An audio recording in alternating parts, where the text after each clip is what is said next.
problem with energy and climate in this country? Well, I think the big problem really is the lack of long-term thinking. We think only in 2- and 4-year election cycles on energy, when in fact the problems of energy they're made over the long term and they have to be solved over the long term. The infrastructure cycle lasts for 30, 40, 50 years on energy, and the decisions we make now will move on for those next 30, 40, 50 years.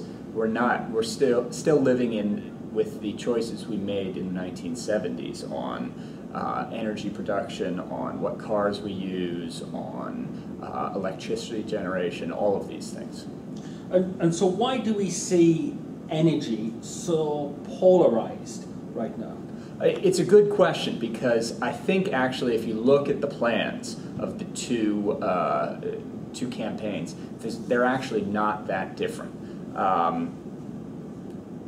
For instance, President Obama has overseen 4 years of growing oil production, and that's going to continue. Even though the rhetoric is about a war on coal, or he's restricting energy use or anything, the facts are actually quite different. The facts are that both sides are going to continue to exploit fossil fuels to the extent they can. Both sides want more production here in the United States, whether it's renewable, fossil fuels, oil, natural gas, nuclear, all of these things. The questions are just more on the marginal. And I think actually, unfortunately, the polarization comes more because it's a cultural signifier than because of the actual policy differences. When you have your Prius driving venture capital types versus your Ford F-150 pickup truck, mining types, you can definitely tell where the cultural side is and who you're going to vote for. So I think both sides are trying to appeal to that base and then try and reach across it. And how you talk about energy really is a cultural signifier as opposed to an actual policy plan. Raging on about a war on coal really only seeks to reach out to a base of people who live in these regions, as opposed to actually looking at the numbers and seeing that coal isn't going away because because the Obama administration's against it. It's going away because the markets are against it. Natural gas prices have gone down so much so that any utility executive who decides to build a coal power plant instead of a natural gas power plant is doing his investors a disservice. I mean, that's really interesting to take forward. You've discussed in the past in your paper about the two different types of energy use. Can you just explain that? Absolutely, and this is an important thing too. A lot of times when we talk about energy policy, we're talking mostly about oil and oil imports and energy independence and that sort of stuff. But there's really are two different things. One is electricity production and the other is transportation. Transportation is almost exclusively from petroleum. And we use about 75% of our oil for transportation. Very little of it goes into electricity. The rest is for chemicals and that sort of stuff. Whereas electricity has been traditionally predominantly from coal, along with nuclear, hydro, natural gas. But we're seeing this real sea change happening right now in terms of natural gas. We're moving from coal to natural gas as a baseload power source, and that's really has interesting implications for the American economy and our national security and everything. Let's go back to this transportation section. Let me ask you the big election question. Why is gas so expensive? That's right. Gas is expensive. We like to think that we could just keep gas low by drilling here, drilling now, pay less. It's not that easy, unfortunately, because oil is a global market and the liquid market. there's really one price for oil everywhere in the world. Doesn't matter who's consuming it, who's producing it. It's the same everywhere. So, you know, when the latest unrest in the Middle East or in the South China Sea or Sudan happens, that upsets global oil markets, and that causes a price spike. And that price spike will be felt at the pump. Doesn't matter whether we're getting more oil from Alaska or more oil from North Dakota. We're still going to feel that price at the pump. So, you know, the trick is when you're talking about a campaign energy policy, you need two sides. It can't be just half a policy. It can't be just supply side. It can't be just let's produce more. It has to be also, well, let's produce more. Let's also produce something else. Let's figure out a different way, also supply side, a different way to power our cars, whether it's electricity, whether it's natural gas cars, whether it's simply reducing, you know, our use of cars for mass transit or whatever else. But it's also demand side. It's reducing the amount of oil that we need. And we just saw this week the final culmination of a new rulemaking from Department of Transportation and EPA that will increase the fuel economy standards of American cars to 54.5 miles per gallon, an average. You know, some will be more, some will be less. By 2025, and that's estimated to reduce oil use by 2 million barrels per day. That's a big, significant reduction, about more than 10% of current daily use. That's a big deal and a big win for our energy security. And that will mean that if the price of oil goes up, who cares? Well, yeah, you know, you're always going to be paying it, but it means there's less of a reliance on it. It has less of a hit on your pocketbook. We're getting all this natural gas through different technological means, especially from sort of the Dakotas area. Does this mean we've solved our energy problem? Well, no, actually, it's an interesting thing because I think people are fundamentally not thinking this through. They're thinking, oh great, we've got all this natural gas. Well, they haven't really figured out what we're going to do with that.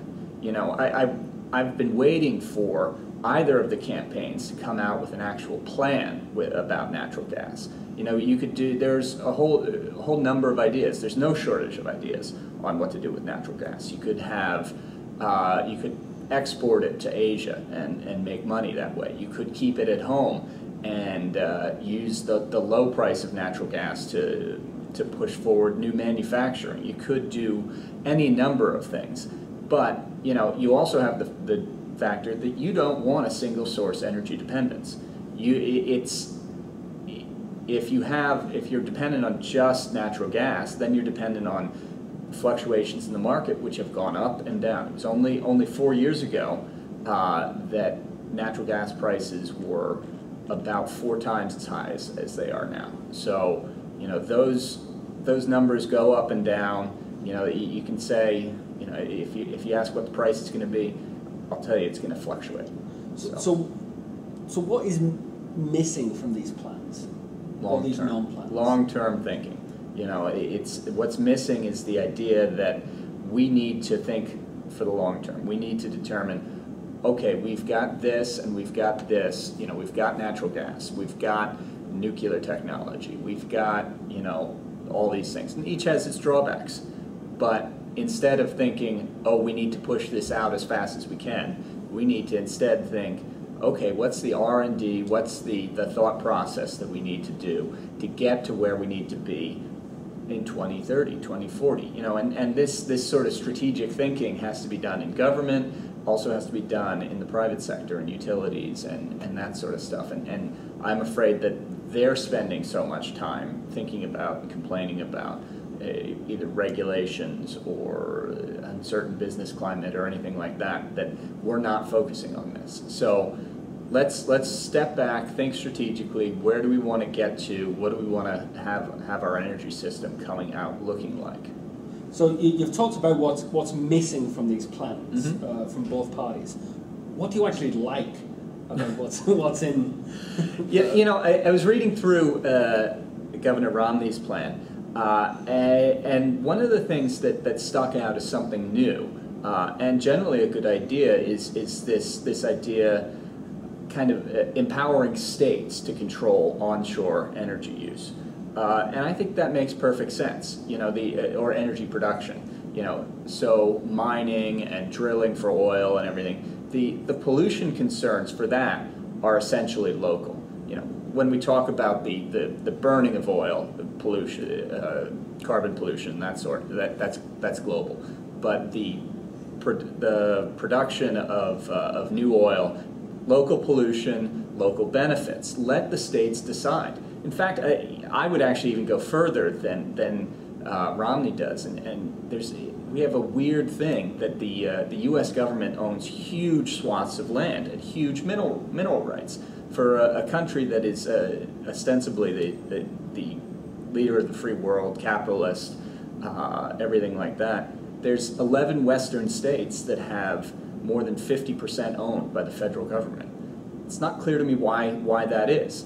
You know, let the free market work. Let the government regulate, the states and federal government regulate how you do it. But it's not clear to me why you even need to have state-owned land and everything. So I think that's a good idea.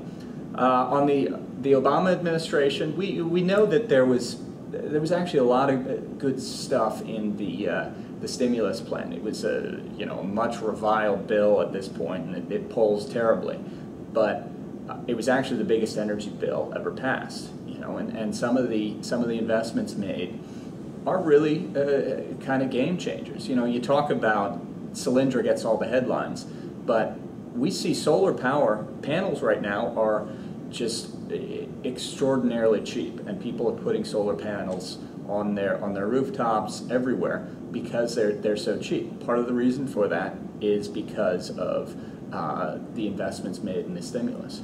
So, you know, I don't think we'll see another energy bill of that size or anything like that, but, you know, I think we need continued investment and incentives into things like that. And finally, sort of taking a view outside the energy market, what's going on in America with infrastructure and specifically energy infrastructure? Right. You know, infrastructure is something that, you know, when you talk energy, when you talk transport infrastructure, it's been woefully underinvested in. It's something that when you talk things like the electricity grid, smart grid has become one of these buzzwords that people say all the time without ever actually knowing what they mean. But, you know, it actually happens to be something that just needs investment. We need to put money into that. And that means having a good regulatory environment and the ability for utilities to get their investment back on that. So that requires smart planning. And we're not seeing that right now. It also means things like dams, things like highways, things like new power plants. All of these are what you term infrastructure, and what you really need is long-term planning on those. You need, if you're building a new, if a utility is building a new power plant, that's going to be 50 years between when you start it and when it ends its life cycle. Nuclear power plants maybe even 80, 100 years. So you really have to think long term, and you have to think through what we're going to need as a country for that, and also what the kind of what the environment's going to look like, what the country's going to be a very different place in 2090 than it is in 2012. Just think back to what the country looked like in 1920, 1930. So, you know, this is you have to think about that. And we actually still have coal power plants that were built in the 1930s working right now. It's crazy, but you know, this is the way it works. So, Andrew, thank you very much. Thanks, Paul.